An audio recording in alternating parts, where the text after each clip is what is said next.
kui eelmine kord vaatasime põhilisi funktsioone nagu lihtsalt kontaktid, väljundid, kasutasime batching relay'd ehk siis set-reset funktsionaalsus ja kasutasime ühte aegrelay'd ka. Praegune mõte on vaadata kõigepealt üle timereid, mida me ei vaadanud, vaadata, mis nende funktsionaalsus on, seejärel vaadata countereid ja miscellaneous'i alt vaatame shift registeri ja message text, sellest teksti kuvada. Aga kõigepealt, et neid delay'si ja muid elemente testida, et me saaks simulatsioonis kasutada, vaadata, siis tõmbame kõigepealt skeemi peale vähemalt 1-2 input'i, oleneb olukorrast, ja vähemalt üks relay ka kindlasti.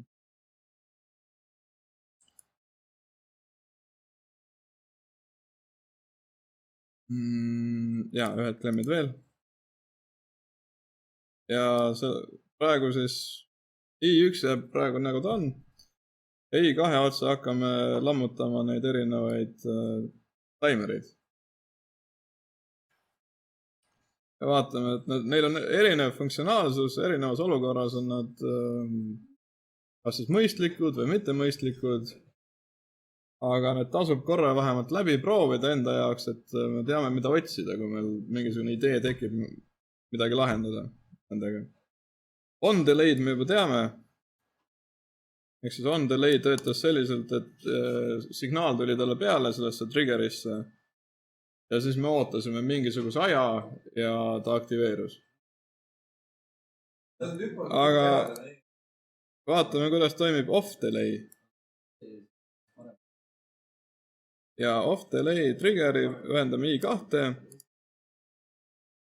ja i1 nimetame ümber selleks T001, ehk siis vajutame klemmide peale 2 korda ja valime kuskilt alt otsast T001. Selliselt selle delay väljund jõuab meil Q1, ehk siis kui simulatsiooni kasutame, siis vähemalt läheb meil see lambike põlema. Tegi visuaalne efekt ka juures. Kui me vajutame selle delay peale, saame settingud, määrame mõned sekundid endale, 3-4 sekundit ja kasutame simulatsiooni, siis me saame vaadata, mis moel ta toimib. Kui ma vajutan i2, siis nii kaua kui i2 on peal, nii kaua ei toimu veel mitte midagi. Nii kui i2 lahti lasen, siis hakkab ta aega lugema ja hoiab nii kaua seda signaali peal, kuni aeg maha jookseb. Ehk siis väljund tuleb sellest hetkest, kui me signaali lülitame ja ta pärast hoiab veel määratud aja jooksul seda signaali peal. Ta viivitab välja lülitama. Lihtsam nüüd on teha sedasi, et võtame järgmise delay, tõmbame ta skeemi peale. Siin on siis on-off delay ja vahetame enne eelmise delay maha kustutamist, vahetame need klemmi tähistuse T001, vahetame T002 vastu ära. On-off, nimekirjast järgmine. Enne kui me kustutame vana delay maha, on mõistlikum need klemmid ära vahetada, sest nii kui me selle delay muidu ära kustutame, ta nimi on T001, kustutan selle T001, kustutan ära, siis ta võtab need klemmid kaasa. Kustutan need klemmid ka ära. Ehk siis lihtsam, mugavam on tõmmata see uus delay siia ekraani peale, skeemi peale, vahetame klemmi numbrid ära ja siis kustutame vana ära. Siis ei kao need teised klemmid ära. Nii, aga on-off delay teebki tegelikult täpselt samamoodi nagu eelnevatel puhul nimetuses on öeldud. Mida me saame valida seda, kui kaua ta viivitab aega enne, kui ta ennast sisse lülitab ja hiljem, kui kaua ta hoiab veel signaali pärast peal. Ehk siis näiteks 3 sekundit, määrana või pigem oleks võimalik eristada 3 sekundit, 5 sekundit näiteks. Kui simulatsiooni kasutan, siis i2 peab olema vähemalt 3 sekundit peal selleks, et toimuks lülitus. Ja hiljem, kui ma i2 ära võtan, siis ta hoiab veel 5 sekundit signaali peal. Ehk siis kui lühem aeg kui 3 sekundit i2 on aktiivne, siis funktsioon ei rakendu. Siis ta töötab täpselt nagu on delay. Ja kuni jõuame 3-ni, ta rakendub ja aeg hakkab maha lugema siis, kui me uuesti i2 pealt võtame signaali maha. Sellega saab ilmselt, et mis see idee või mõte sellega on. Teinekord, kui kasutame klemme, relee klemme, lüliti klemme, siis need klemmid kipuvad aeg-ajalt hüppama. Selle lülitushetkel nad natuke põrkuvad ja see iga põrkumine annab ühe lülitussignaali. Sellega me saame määrata mingisuguse, ütleme, 0, mingisugused sekundid, eks ole, mille jooksul me ei registreeri sisendeid. Me teame, et sellel ajal ta hüppab. Me ootame seda, kuni signaal stabiliseerub ja siis teeme selle viivitusfunktsiooni. Retentive on delay. Paistab, et vaata, kui te valite siit kõrvalt reast, vajutate peale, et ta läheb siniseks, eks ole. Ja siis vajutate skeemi peale, siis see element tuleb peaaegu sama koha peale, kus osadel aegadel jah, osadel mitte. Aga ta tuleb natukene täpsemalt kui venitades. Venitades ta viskab kohe kuhugi taevasse ära.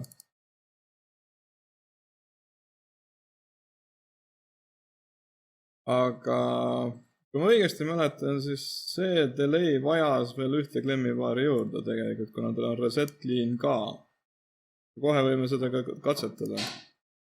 Ja siis ma määran taas kord 3 sekundit ja vaatame, mis saab. Ehk siis teoorias peaks olema niimoodi, et pärast seda i2 impulssi ta ootab natuke aega ja siis ta läheb aktiivseks. Kas see? Ja jääbki aktiivseks. Ja i2-ga me seda enam maha võtta ei saa. Seega meil on vaja ühte klemmipaari veel, et kasutada reset ühendust. Eks ta töötab siis põhimõtteliselt samamoodi nagu see latching relay oli. Set-reset, aga siin on see set-funktsioon on viivitatud. Kuigi ta töötab ainult impulsi peale, nii et väike impulss või väikesest impulsist piisab, et ta hakkaks aega lugema ja siis ta lülitub. Aga reseti on vaja selleks, et ta uuesti deaktiveerida.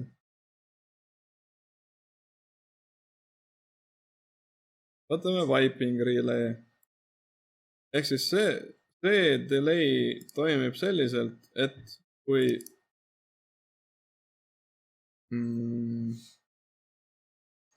signaal peale tuleb, siis määratud aja jooksul on ta aktiivne. Ehk siis ma praegu määrasin 1 sekundi, lülitan i2, sekundi jooksul on aktiivne, pärast sekundit ta lülitab ise end välja. Ehk siis see on üks sellistest delaydest, mida me saame kasutada mingisuguste lühikeste impulsside saatmiseks. Et kui me ei taha, et lülitusmomendid käiksid pika aja jooksul, tahamegi ainult detekteerida seda, et keegi vajutas nuppu, aga me ei taha seda, et ta registreeriks nupu all hoidmist näiteks, et me tahamegi, et keegi vajutas nuppu ja jäi nuppu peale hoidma, aga meil on vaja seda, et see nuppu peal hoidmine ei oleks võimalik. Me kasutamegi seda.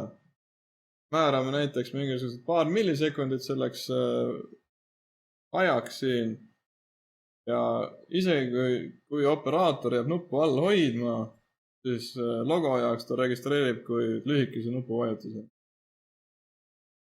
Sellised impulsse me saame sellega teha. Ja samamoodi saab seda kasutada debounce imiseks. Järgmise asjana võtaks hoopis selle asünkroon pulsi generaatori.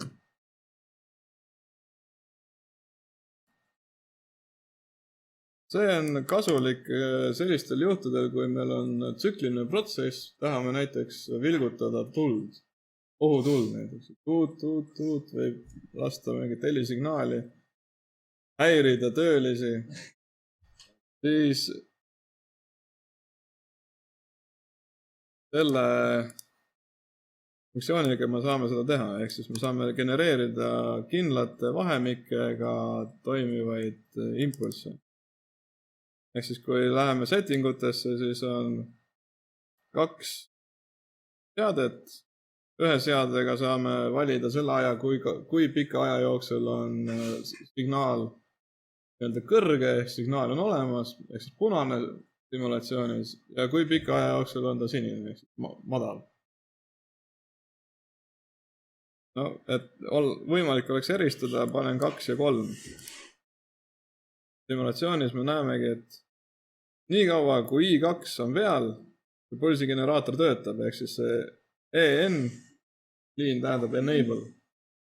I2 maha võtan, siis ta ei tööta. I2-lt lasen voolu peale, enable, 3 sekundit väljas, 2 sekundit sees, 3 sekundit väljas, 2 sekundit sees, ehk siis see ülemine parameeter, kus ma määrasin 2 sekundit, on see, et kaua ta sees on.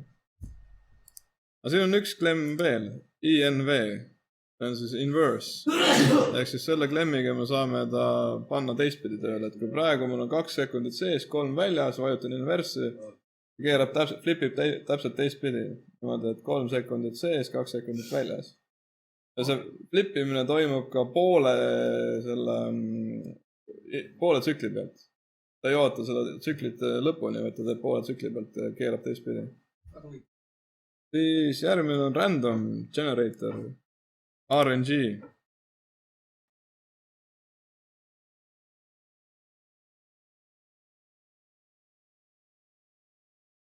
Siin random generatoris ta töötab samamoodi nagu on-off delay, lihtsalt need vahemikud, mida ta võtab, me saame määrata maksimaalse aja, näiteks 4 ja 6 sekundit või midagi sellist. Maksimaalsed ajad me saame valida, aga need lülitusajad ta võtab täiesti suvaliselt, sellest vahemikust 0-st 4-ni, 0-st 6-ni.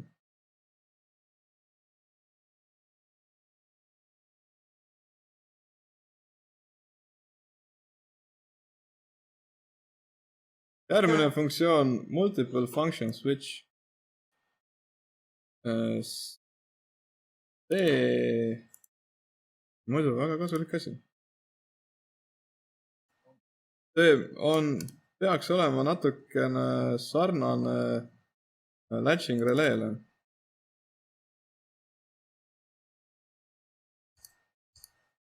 Ja latching relay'le on ta sarnane selle koha pealt, et tal on asendid, mis fikseeruvad. Set ja reset, aga see set ja reset mõlemad käivad sellest samast ühest trigger liinist. Siis kui ma vajutan ühe korra, ta aktiveerub, vajutan teist korda, siis ta deaktiveerub. Ehk siis ühest samast liinist iga impulsi peale ta lülitab korra ennast sisse, korra ennast välja, korra ennast sisse, korra ennast välja. Ehk set ja reset käib ühest ja sellest samast liinist. Weekly timer, yearly timer, seda me ilmselt ei hakka katsetama. Oleme nädala aja pärast tagasi vaatama. Jee! Punane.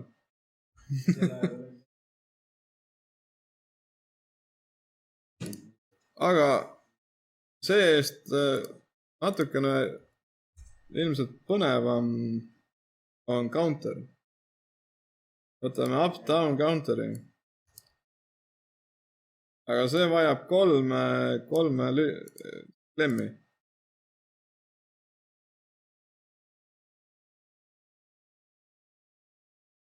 see vajab 3 klemmi ja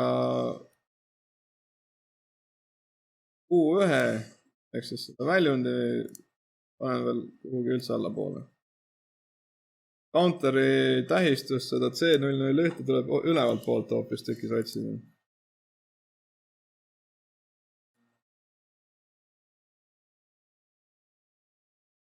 Üks, kaks, kolm, 4 klemmi kokku.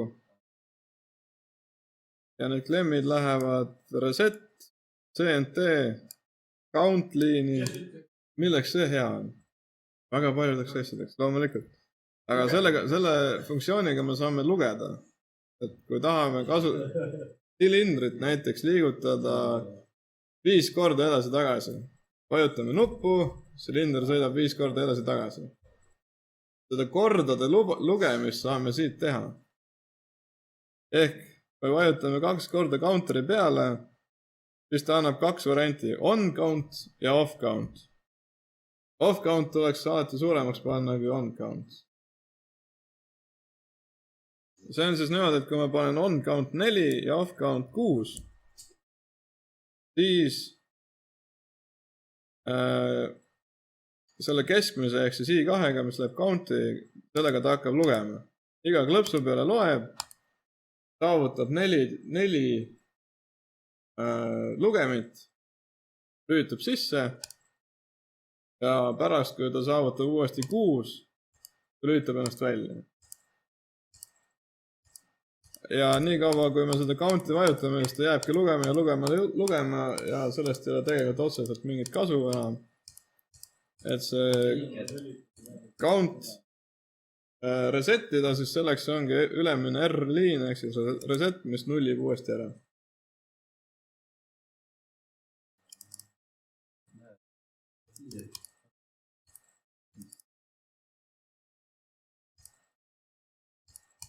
I2 keskmine countib üles. Ja et seda counti resetida, I1 resetib ära. I3, kui teil on näiteks 5 üles laetud, 5 mingisugust väärtust, 5 lugemit ja nüüd tahate teistpidi tagasi hakata lugema, siis panete direction ja läheb teistpidi, loeb hoopis maha. Hiljem, kui me räägime bit shift funktsioonist, siis ta töötab teatud määral väga sarnaselt. Enam-vähem sarnased klemmid on ka 3 tükkid. Aga mis siis, kui me tahame seda counterit nüüd automaatselt resetida? Automaatseks resetiks, vaadake, meil loeb ta ju üles. Ehk siis ta loeb praegu üles, loeb 4-ni mul. 4 peal ta läheb aktiivseks. Ja selle peale läheb ka see tuluke põlema. Tähendab seda, et see funktsioon aktiveerub, ma saan selle sama signaali saata reset liini. Nii kui ta 5 peale countib ennast, siis ta resetib ennast ise. Ehk siis kui ma võtan ühed kontaktid ja otsin siit üles nüüd uuesti selle up-down counteri, ja need kontaktid ja näe, siin ta ütleb küll ühe errori tegelikult. Recursions only allowed via outputs and flags, mis tähendab seda, et tegelikult tuleb meil üks flag teha. See on ka hea moment tegelikult flagide kasutamise õppimiseks. Miks meil flag'e üldse vaja on? Mida nendega teha saab? Ongi, et kui just täpselt sellel hetkel, mis meil praegu tekkis, et me ei saa selle sama funktsiooni väljundit otse panna temasse endasse. Ideoloogia on seotud natukene sellega, kuidas PLC toimib, kuidas ta aju mõtleb.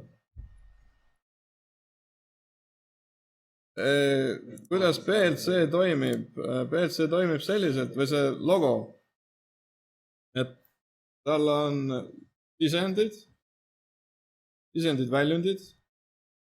Ta loeb need kõigepealt sisse ja kontrollib, et mis on nende väärtused. Seejärel teeb programmi käib programmist läbi ja kasutab neid sisse loetud sisendeid väljundeid. Programmis ta teab, mis asjad muutusid, siis kirjutab uuesti sisenditesse, väljunditesse. Kirjutab need saadud väärtused. Ja see on üks põhjus, miks need kordused ei ole võimalikud, sellepärast, et selle programmi jooksul see funktsioon aktiveerus. Aga selle programmi käitlemise jooksul ta ei suuda seda väärtust kirjutada endasse. See väärtus, mis selle funktsioonil on, see kirjutatakse alles sinna sisenditesse, väljunditesse.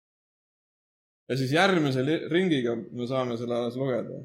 Siis kõigepealt loeb ta sisse sisendid, väljundid, siis jooksutab programmi ja programmis saadud väärtused kirjutab sisenditesse, väljunditesse. Ja kõik funktsioonid omavad siis oma väljundit. Funktsiooni väljund, see counter, lugesime 4, läks põlema, see counteri väljund kirjutatakse väljundisse. Ja siis järgmise ringiga me saame seda väärtust alles lugeda ja uuesti programmis kasutada.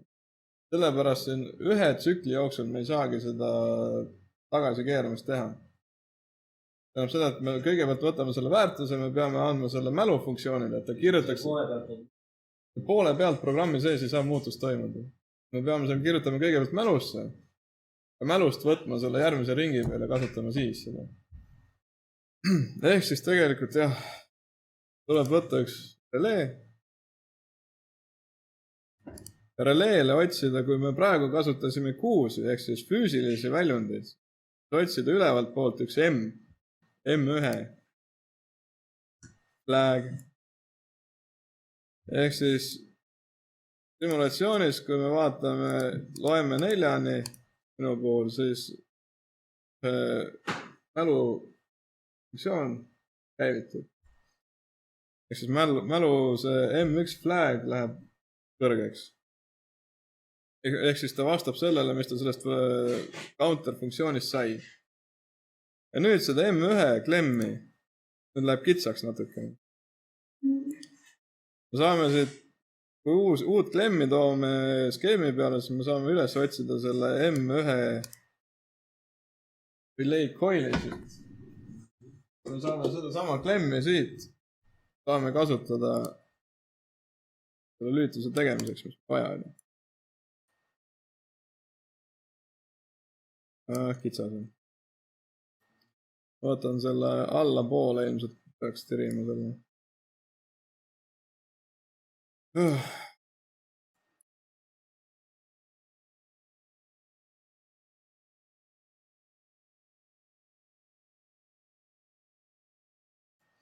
Ja selle M1 väljundi, ehk siis M1 klemmid viin reset liini ja nüüd ta lubab seda ühendust teha. Ehk siis selle counteri väljundi kasutan selleks, et kirjutada mälu funktsiooni ja tähendab mälu aadressile kirjutada väärtust ja pärast seda mälu väärtust kasutan. Ja nüüd katsetades iga kord 4 jõuan, siis ta lööb automaatselt 0 tagasi.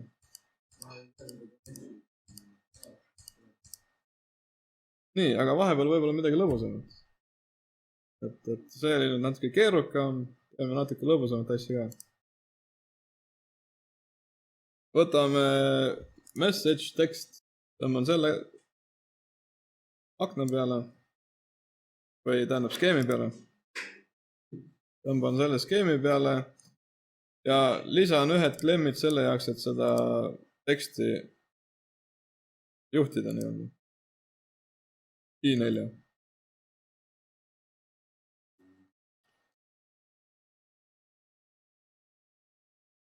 Ja I4 on lihtsalt selle jaoks vaja, et siin on, tal on olemas enable liin.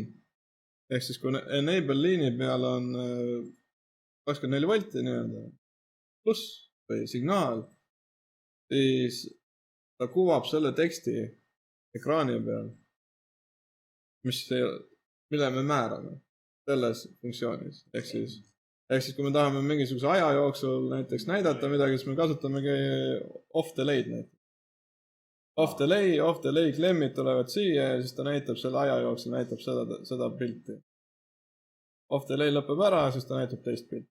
2 korda peale vajutada, siis tuleb logo ekraan, kujutis logo ekraanist. Siia me saame kirjutada ise näiteks. Masin näitab. Lisaks kõikidele muudele tekstidele ja riistadele me saame ka kasulikke asju näidata siin ekraani peal. No näiteks. Iseküsimus, kui kasulik on aja näitamine.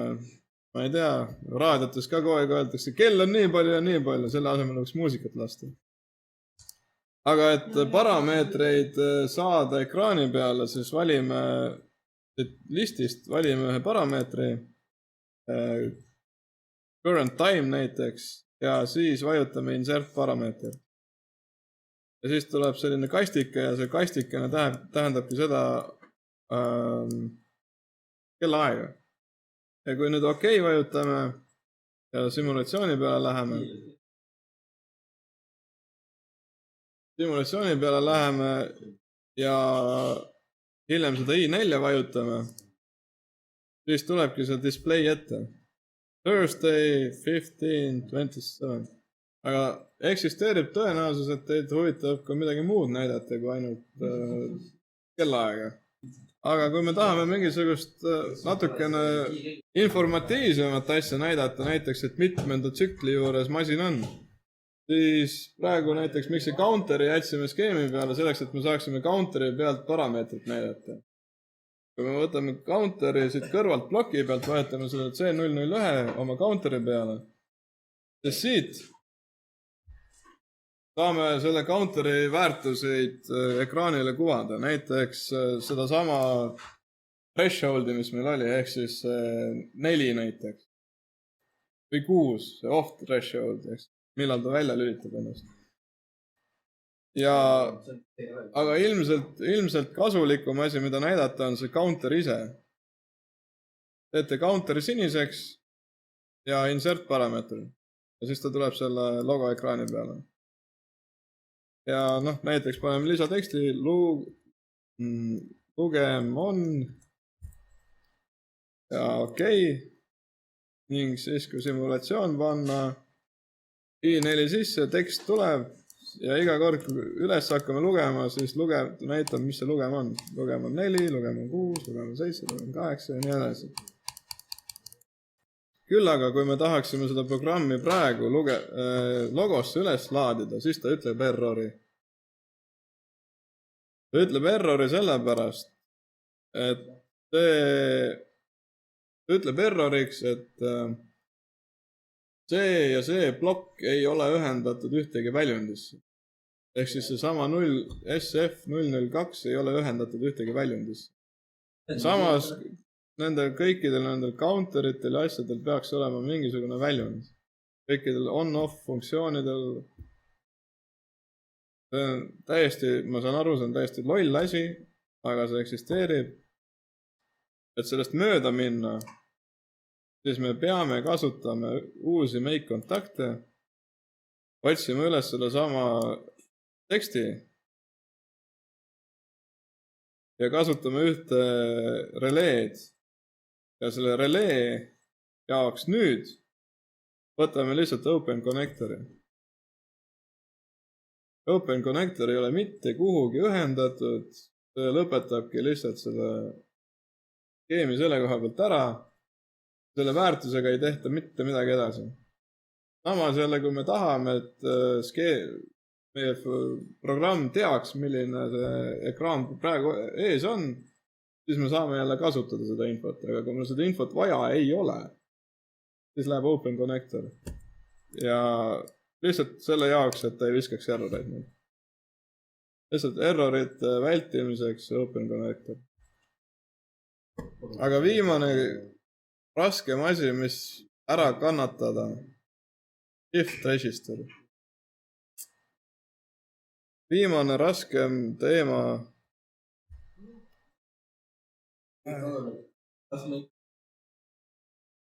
Shift register.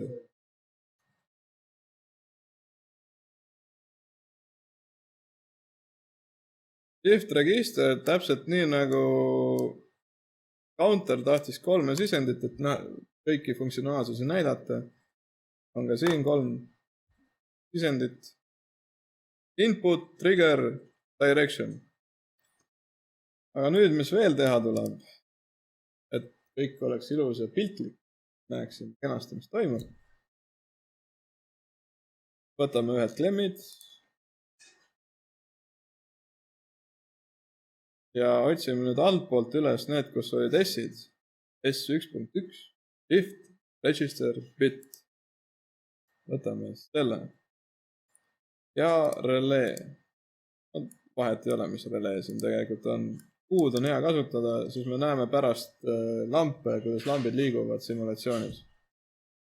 Ja nüüd copy paste 8 korda. Ehk siis kokkuvõttes meil peaks tulema 8 tükki neid ridu. Hea on see, kui te suudate jätta endale selle järjekorra selliselt, et kuud jooksevad Q1, Q2, Q3, Q4, Q5, et nad ei ole sassis. Sellepärast, et pärast muidu ei saa filmi ees, me ei saa aru, kuidas. Ehk siis nüüd te hakkate ruumiga kätte jääma, et hakkab ruum otsa saama. Aga kuidas ruumi juurde saada? Jaa. Peaaegu oleks ei karjunud. Jaa. Seal, kus oli convert to laed, selle kõrval on page layout. Ehk siis need 4 pisikest ruutu, kus on numbrid 1, 2, 3, 4 sees. Mul jookseb. Ja sealt me saame valida, kuhu poole me oma skeemi tahame laiendada.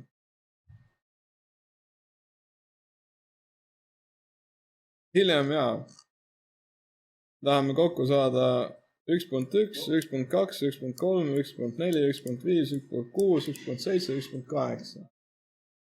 Jaa.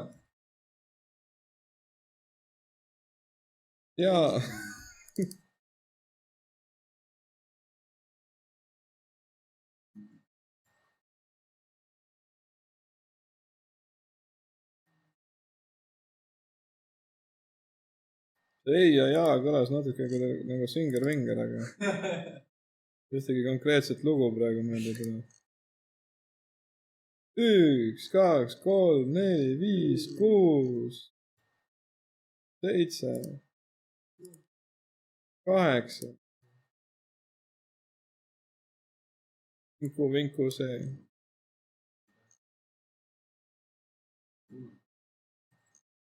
Control C ja Control V. Control C ja Control V. 8 tükki, jah. Kokku näeb selline välja. See on meest nii kirju. Jube, eks ole.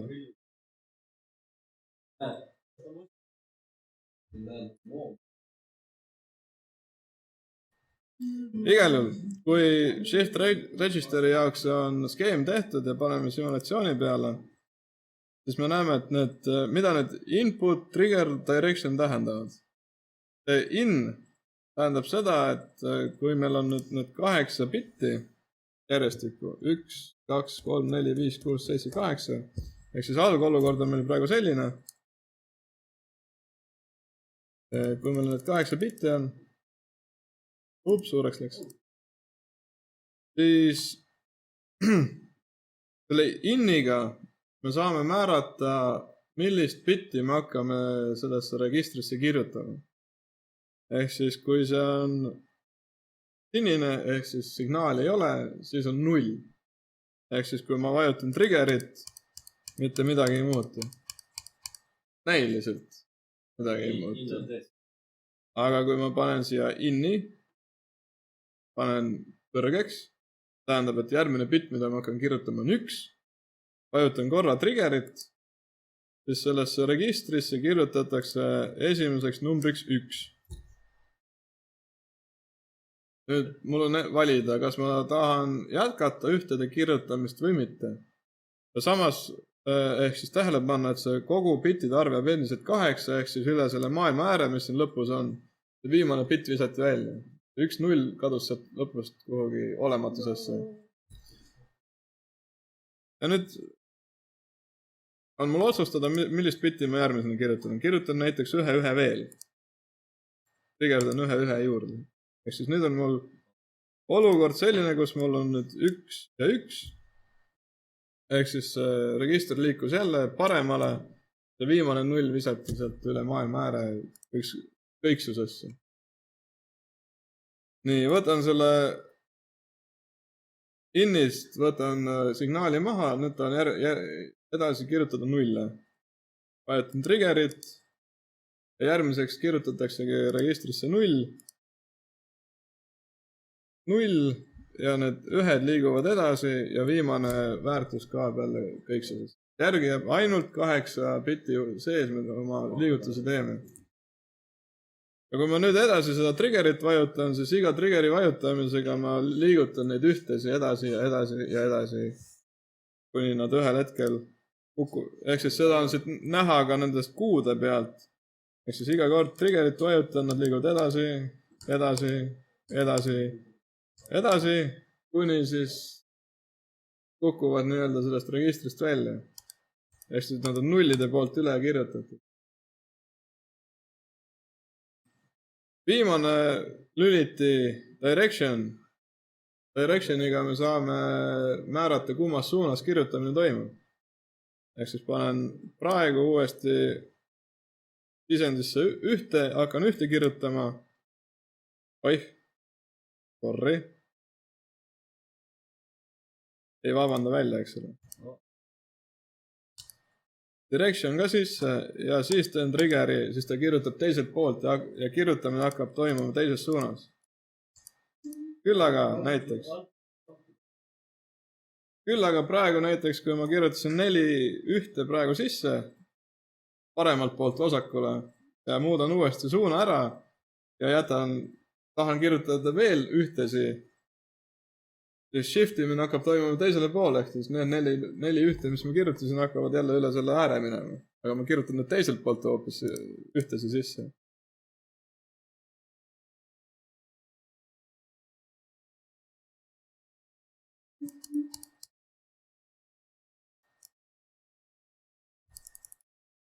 Aga siit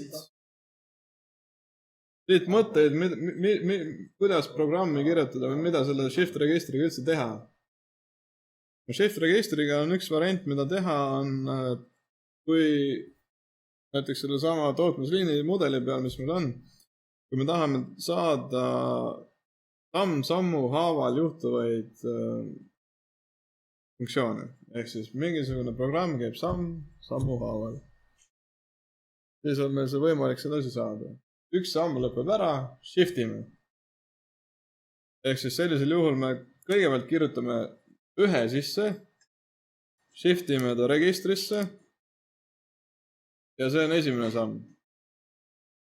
Ja edasi shiftime 0, ehk siis teeme 1 triggeri, esimese sammu lõpus läheme teise sammu juurde.